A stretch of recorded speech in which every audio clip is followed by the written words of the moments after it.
जय हिंद, वंदे मातरम। नमस्कार साथियों, आप सभी का अवतार स्ट्रीट 7054 में स्वागत है। और दोस्तों, आज का टॉपिक हमारा रहेगा बहुत ही इंपॉर्टेंट टॉपिक है, हिंदी वर्णमाला।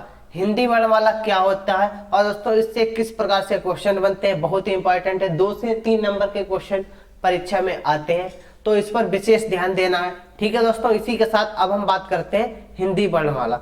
क्या दोस्तों, वर्गों के समुदाय को ही वर्णमाला कहते हैं। हिंदी वर्णमाला में दोस्तों कुल 52 वर्ण होते हैं। कुल कितने वर्ण होते हैं? 52 वर्ण होते हैं। इतनी बात क्लियर हो गई। ठीक है दोस्तों, और बात करते हैं इसके भेद कितने होते हैं। तो कितने होते हैं? 2। एक तो हो जाएगा हमारा स्वर और दूसरा क्या हो जाएगा? व्यंजन। स्वरों की संख्या दोस्तों, कुल स्वरों की संख्या कितनी होती है? 13 है। अयोगवा सहित कुल स्वरों की संख्या कितनी होती है? 13। वैसे दोस्तों 11 है। व्यंजन की बात की जाए तो व्यंजन हमारे कितने होते हैं?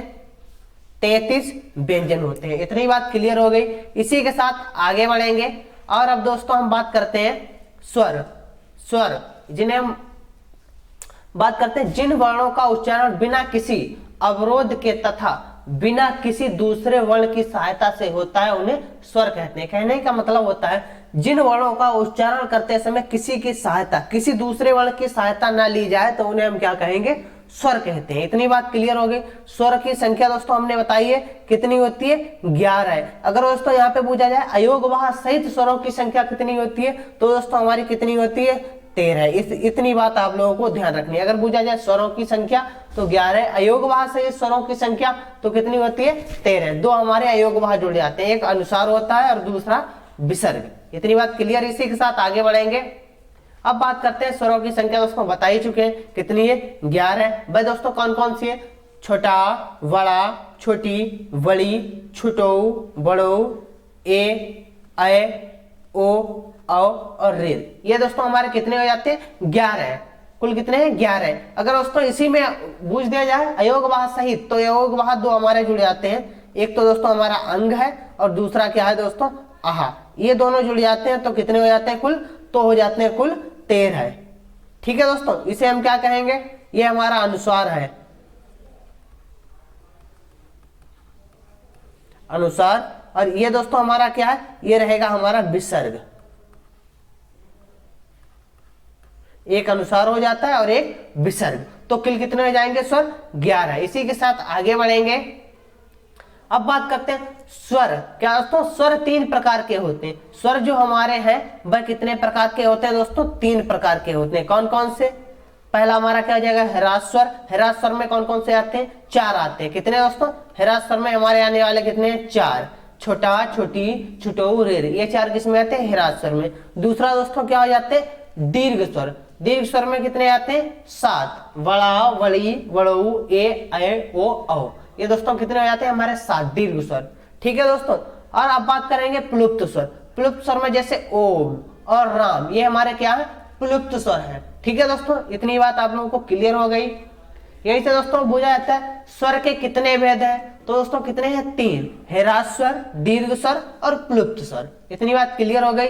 इसी के साथ आगे बढ़ेंगे। अब बात करेंगे दोस्तों व्यंजन। व्यंजनों की बात करते हैं। व्यंजन क्या होता है और व्यंजन कहते किसे हैं? स्वरों की सहायता से बोले जाने वाले व्यंजन कहलाते हैं। जो दोस्तों स्वरों की बिना स्वरों की सहायता से ना बोले जाए उन्हें हम क्या कहेंगे? व्यंजन कहेंगे। व्यंजनों की संख्या कितनी है दोस्तों? 33। इतनी बात क्लियर हो गई। 33 जो व्यंजन है, जो हम व्यंजनों को बिना स्वरों की सहायता से नहीं बोल सकते। ठीक है दोस्तों, इसी के साथ आगे बढ़ेंगे और बात करते हैं उच्चारण के आधार पर व्यंजन। किसके आधार पर? उच्चारण के आधार पर व्यंजनों की बात कर लेते हैं। तो दोस्तों कंठ व्यंजन कौन कौन से हमारे होते हैं? का वर्ग जो होता है, का, खा, गा, घा, अणा, ये हमारे क्या जाते हैं? कंठे व्यंजन। अब बात करते हैं तालव्य व्यंजन। तालव्य व्यंजन में क्या आ जाते हैं? चा वर्ग पूरा आ जाता है। चा, छा, जा, झा, या। और दोस्तों एक जो हमारा सा ये होता है, ये वाला सा भी आ जाता है। अब बात करते हैं मूर्धन्य व्यंजन। मूर्धन्य व्यंजन की बात करते हैं तो कौन कौन से आते हैं? टा वर्ग पूरा आएगा। टा, ठा, डा, ढा, अड़ा, और दोस्तों ये वाला सा भी आ जाता है इसमें। ठीक है दोस्तों, इसमें तालव्य व्यंजन में ये वाला सा आता है, मूर्धन्य व्यंजन में ये सा आता है। अब बात करते हैं ओष्ठ व्यंजन। ओष्ठ व्यंजन पा, फा, वा, भा, मा, पा वर्ग पूरा आ जाएगा इसमें। ठीक है दोस्तों। अब बात करते हैं दंत व्यंजन। ता, था, दा, धा और ना, ये हमारे किसके अंतर्गत आते हैं? दंते व्यंजन के अंतर्गत आते हैं उच्चारण के आधार पर। इसी के साथ आगे बढ़ेंगे और अब बात करते हैं दोस्तों किसके? अंतस्थ व्यंजनों की संख्या। बहुत ही इंपॉर्टेंट है, यहाँ से दोस्तों क्वेश्चन जरूर हमारा बनता है, इंपॉर्टेंट लगा लीजिए। ठीक है दोस्तों, अंतस्थ व्यंजनों की संख्या कितनी है? 4। कौन कौन सी? या, रा, ला, वा, ये हमारे कैसे कहलाते हैं? अंतस्थ व्यंजन कहलाते हैं, 4 होते हैं। अब बात करेंगे ऊष्म व्यंजन। ऊष्म व्यंजनों की संख्या कितनी है? ऊष्म व्यंजनों की संख्या भी 4 है। कौन कौन सी? सा, सा और सा और दोस्तों हा, ये हमारे क्या हो जाते हैं? ऊष्म व्यंजन। अब दोस्तों इसी के साथ आगे बढ़ेंगे और बात करते हैं संयुक्त। संयुक्त व्यंजनों की संख्या, ये भी दोस्तों 4 होते हैं। कौन कौन से? छ, त्रा, ज्ञ और स्रा, ये हमारे क्या कहलाते हैं? संयुक्त व्यंजन कहलाते हैं। आगे बढ़ेंगे और बात करते हैं आगत व्यंजनों की संख्या। आगत व्यंजन हमारे कौन कौन से थे? एक ये हो जाता है, एक ये। ठीक है दोस्तों, इसी के साथ आगे बढ़ते हैं।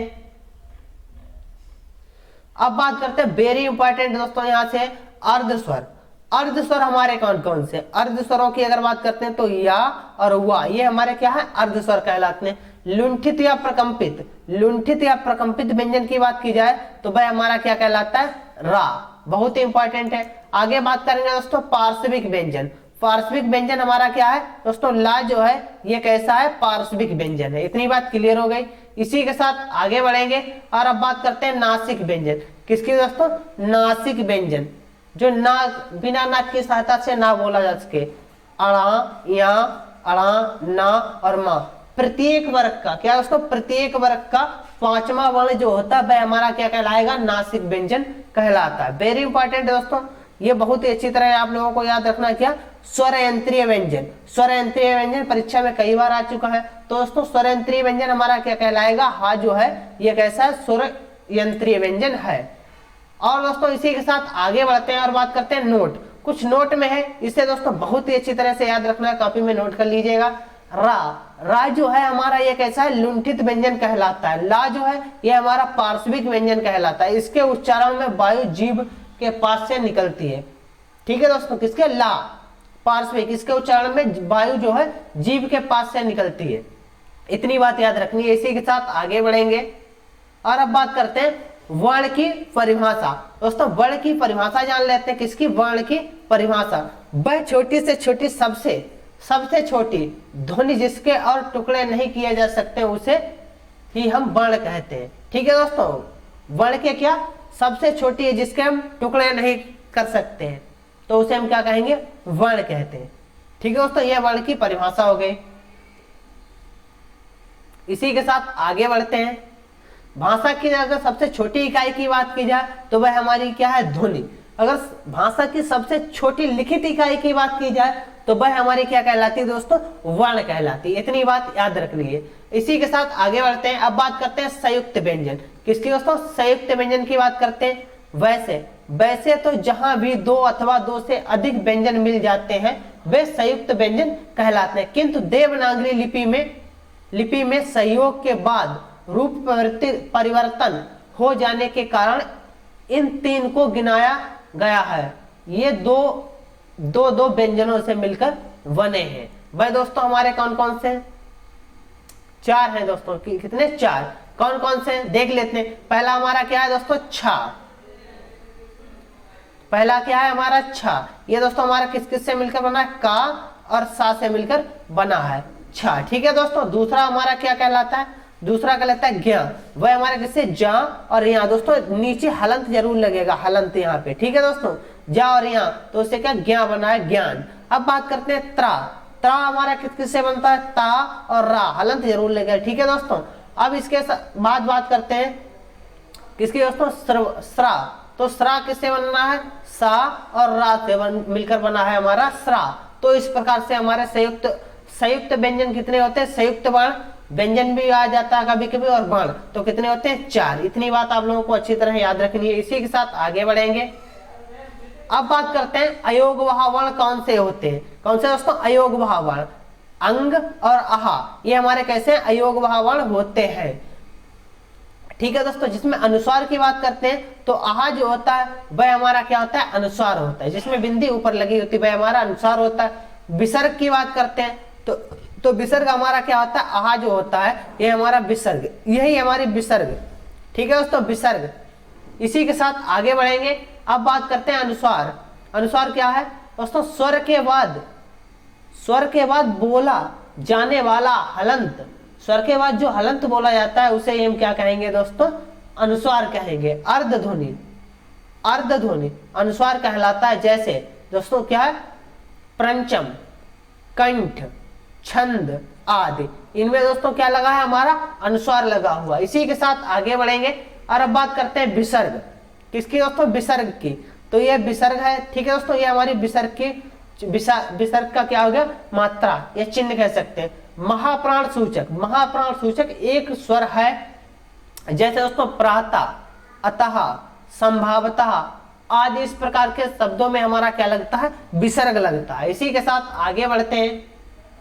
अब बात करते हैं दोस्तों किसकी, समृत और विभ्रत स्वर। समृत स्वर देख लेते हैं। समृत स्वर दोस्तों क्या होता है, समृत स्वर के उच्चारण में मुख द्वार सकरा हो जाता है। ठीक है दोस्तों, क्या सकरा हो जाता है। ये संख्या में 4 होते हैं। कितने, 4 होते हैं, छोटी, बड़ी, छोटऊ और बड़ऊ। ये हमारे क्या आ जाएंगे, समृत स्वर। इसी के साथ आगे बढ़ेंगे और अब बात करते हैं अर्ध समृत स्वर। अर्ध समृत स्वर दोस्तों क्या होते हैं, समृत स्वर के उच्चारण में मुख द्वार कम सकरा होता है। ठीक है दोस्तों, अर्ध समृत की बात करते हैं। अर्ध समृत, अर्ध समृत होता क्या है ये जान लेते हैं। अर्ध समृत की अगर बात करते हैं, स्वर के उच्चारण, स्वर के उच्चारण में मुख द्वार कम सकरा होता है। किसमें, अर्ध समृत में। ये संख्या में 2 होते हैं, ए और ओ। ठीक है दोस्तों, ये हमारे क्या कहलाएंगे, अर्ध समृत। ठीक है दोस्तों, इसी के साथ आगे बढ़ेंगे और बात करते हैं विभ्रत स्वर। विभ्रत स्वर की बात करते हैं। विभ्रत स्वर के उच्चारण में मुख द्वार पूरा खुला होता है। ये इनकी संख्या दोस्तों कितनी होती है, 2, वड़ा और ये होता है। ठीक है दोस्तों, ये हमारे क्या कहलाएंगे, विभ्रत स्वर। इसी के साथ आगे बढ़ेंगे। ठीक है दोस्तों, जो व्यंजन 2 या 2 से अधिक व्यंजनों से मिलकर बनते हैं उन्हें क्या कहते हैं, 2 या 2 से अधिक, तो उन्हें हम दोस्तों क्या कहेंगे, संयुक्त व्यंजन कहते हैं। इतनी बात क्लियर हो गई। इसी के साथ आगे बढ़ते हैं। जिन शब्दों, क्या दोस्तों, जिन शब्दों के अंत में छोटा आता है उन्हें क्या कहते हैं, उन्हें दोस्तों हम क्या कहेंगे, जिनके अंत में छोटा आता है उन्हें हम कहेंगे अकारांत। ठीक है दोस्तों, आज की क्लास कैसी लगी सभी लोग कमेंट करके बताएंगे। और जिस दोस्त ने अभी तक चैनल को सब्सक्राइब नहीं किया वह चैनल को सब्सक्राइब कर देगा। इसी के साथ दोस्तों हम आपको आगे बताएंगे वर्णमाला से ही रिलेटेड टॉपिक हमारा रहेगा। जो भी हमारे शब्द हैं, ह्रास स्वर हो गया, मूल स्वर, ये सभी के सभी, पश्च स्वर, अग्र स्वर, सारे के सारे आपको बताएंगे कल की क्लास में। इसी के साथ दोस्तों मिलते हैं अगली क्लास में। सभी दोस्तों को जय हिंद, जय भारत।